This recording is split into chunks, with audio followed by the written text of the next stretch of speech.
সংখ্যালঘু নির্যাতন তো হচ্ছে ভারতে। ভারতের এক একটা মসজিদ তারা ভাঙতেছে। এটা এটা এটা একটা লক্ষণ। আস্তে আস্তে ওর মানচিত্র মসজিদের মতোই ভেঙে খান খান হয়ে যাবে ইনশাআল্লাহ। এরা যেমন অখণ্ড ভারত চায়, আমরাও অখণ্ড ভারতই চাই। আমরা চাই অখণ্ড ভারত হবে কালিমা লা ইলাহা ইল্লাল্লাহ মুহাম্মাদুর রাসূলুল্লাহ। আপনারা তো মনে করেন যে ভারত আমাদেরকে ঘিরে রাখছে, তাই না? আসলে ভারতকে আমরা ঘিরে রাখছি। এই দিক থেকে আমরা, এই দিক থেকে চায়না, এখান থেকে নেপাল, এখান থেকে ভুটান, এখান থেকে মায়ানমার, এখান থেকে পাকিস্তান, আর তার চেয়ে বাপ আছে আফগানিস্তান। আছে না আফগানিস্তান? ওদের সাথে কেউ পারছে এই পর্যন্ত? আফগানের ভাইরা নিজেদেরকে গড়ে নিচ্ছে, বুঝাচ্ছে। এখন কথা হচ্ছে, আমরা একটা কাপুরুষতার পরিচয় দিচ্ছি। নেপাল ওকে টাইম দেয় না, ভুটান টাইম দেয় না, মায়ানমার টাইম দেয় না, চায়না তো দেয়ই না। আর আমরা তাকে একেবারে প্রভুর আসনে বসায় রাখছি। আমরা কি দিছি? আমরা ইলিশ দেই, আমরা ট্রানজিট দেই, আমরা রেল দেই, আমরা বন্দর দেই, আমরা আর কি দেই? গ্যাস তো দেই মাশাআল্লাহ। তারপরে পণ্যগুলো তো দিচ্ছি, গার্মেন্টস দিয়ে দিচ্ছি, আমাদের প্রশাসনের মধ্যে লোকজন দিয়ে দিচ্ছি, কর্মী শ্রমিক দিয়ে দিচ্ছি। এই জন্যই তো বলি, কেন সে স্ট্যাটাস দেয় যে এই স্বাধীনতা তার স্বাধীনতা। এটাই তো আমরা কারণ। তার মানে তারা আমাদের সার্বভৌমত্বটাকে স্বীকার করে না, তাই না? তারা যদি আমাদের স্বাধীনতা সার্বভৌমত্বকে স্বীকার করতোই, তাহলে তো এরকম স্ট্যাটাস দিত। কি এখন কথা হচ্ছে, আমরা মাথা নত করার জাতি না। আমাদের নবী মুহাম্মদ সাল্লাল্লাহু আলাইহি ওয়াসাল্লাম মাথা উঁচু করে দাওয়াতি কাজ করছেন। মার খেলেও কখনো তিনি মাথা নিচু করেন না।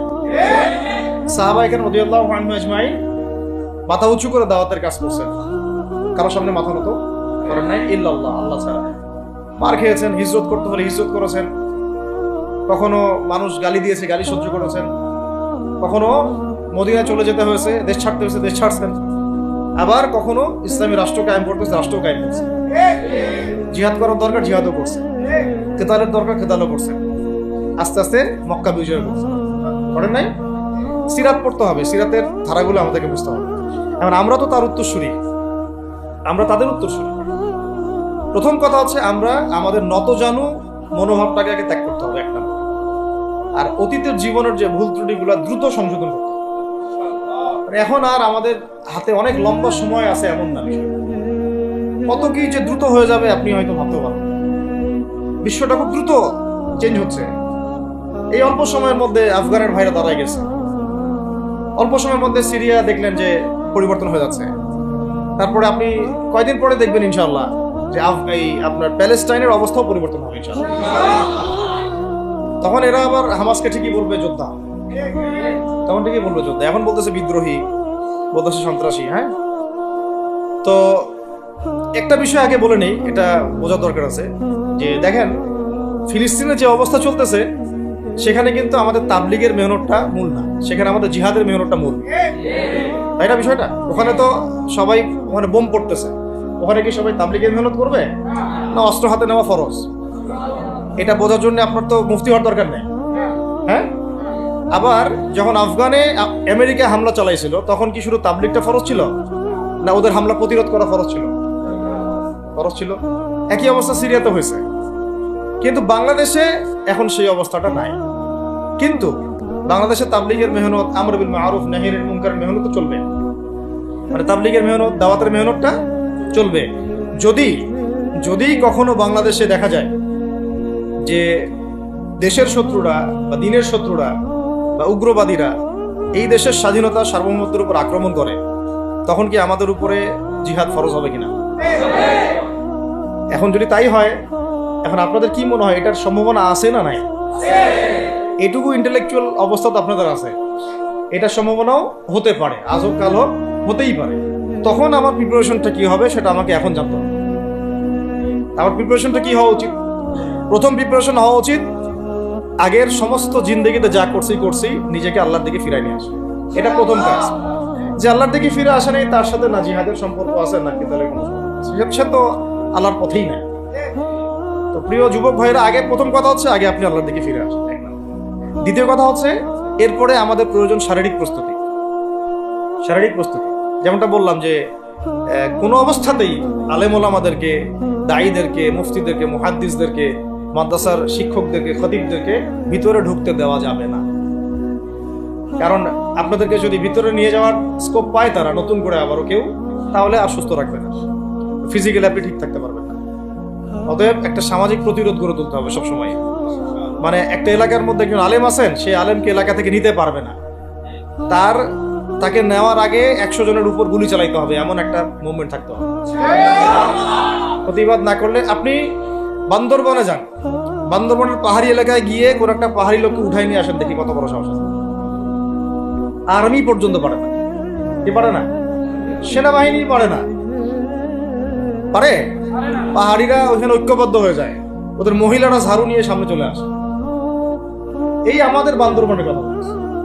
ওখানে যে কুকিচিং একটা ফ্রন্ট গঠন করছে সশস্ত্র বিদ্রোহীরা, ওই অংশটুকুকে নিয়ে একটা মাস্টার প্ল্যান আছে ওদের। ওই অংশটুকুতে তারা খ্রিস্টান রাজ্য বা আলাদা একটা পাহাড়িদেরকে নিয়ে একটা রাষ্ট্র প্রতিষ্ঠা করতে চায়। এটা ওদের স্বপ্ন আর এই উদ্দেশ্যে তারা হাঁটতেছে, এবং তারা অস্ট্রেল ভাষায় কথা বলে। ওখানে তারা পতাকা বানাইছে, মানচিত্র বানাইছে, এমনকি লাস্ট টাইম আমরা ওখানে গিয়ে শুনলাম যে মুদ্রাও নাকি বানাচ্ছে। মুদ্রা বুঝতেছেন বিষয়টা কত ডিপ? আমাদের রাষ্ট্রে যে কত সমস্যা, আর জানি না যারা দায়িত্বে আছে তারা কি করতেছে, আসলে কোন দিকটা সামাল দিচ্ছে। অর্থনৈতিক দিকটা দেখবে না এই পাহাড়ি এলাকার সমস্যাগুলো মেটাবে, নাকি আমাদের মুসলিম উম্মার অভ্যন্তরীণ সমস্যাটা মেটাবে, না শহীদ ভাইদের খবর নিবে, না পঙ্গু ভাইরা যারা পড়ে আছে হাসপাতালে তাদের খবর নিবে? সিনেমা দেখতে বসে গেছে। কোন আক্কেলে সিনেমা দেখেন আপনি? আপনার সিনেমা দেখার সময় কোথায়? সিনেমা দেখার সময় কোথায়? এই যে যতগুলো ভাই শহীদ হয়েছে তাদের পরিবারের খোঁজখবর নেওয়া লাগবে না? এবং যতগুলো ভাই এখন হাসপাতালে কাতরাচ্ছে তাদের সঙ্গে হাজার হাজার ছাত্র ভাই, তাদের চিকিৎসা করানো লাগবে না? যত মানুষকে গুম করা হয়েছে ওদেরকে মুক্ত করা লাগবে না? তারাও তো জানে এটা অন্যায়, এবং যারা করে তারাও বলে এটা অন্যায়। জানে যারা করে তারাও বলে এটা অন্যায়। এবং আমাকেও বলেছিল যে, আমি জিজ্ঞাসা করেছিলাম যে আমাকে যদি মানে প্রকাশ্য কোর্টে চালান করে দেওয়া হয় এবং জাতির সামনে বলা হয় যে আমাকে গুম করা হয়েছে, এবং এরপর যদি বলা হয় যে আমাকে গুম করার পরে কোনো রকমের নেগেটিভ কিছু পাওয়া যায় নাই তাই আমরা ছেড়ে দিয়েছি, এই কথাটা কি বলা যাবে কি যাবে? তারা বলছে যে না, এটা বলা যাবে না, কারণ এই কাজটা তো মানবতা বিরোধী অপরাধ, এটা করলে তো বললে তো সবাই আবার বুঝে। তো এই হলো অবস্থা। ওখানে আমরা বুঝেছি যে বাংলাদেশের প্রশাসনে দুইটা ভাগ আছে। একটা ভাগ হচ্ছে মারাত্মক রকমের ইসলাম প্রিয় এবং দেশপ্রেমিক, মাশাআল্লাহ, আমরা তাদেরকে স্যালুট জানাই।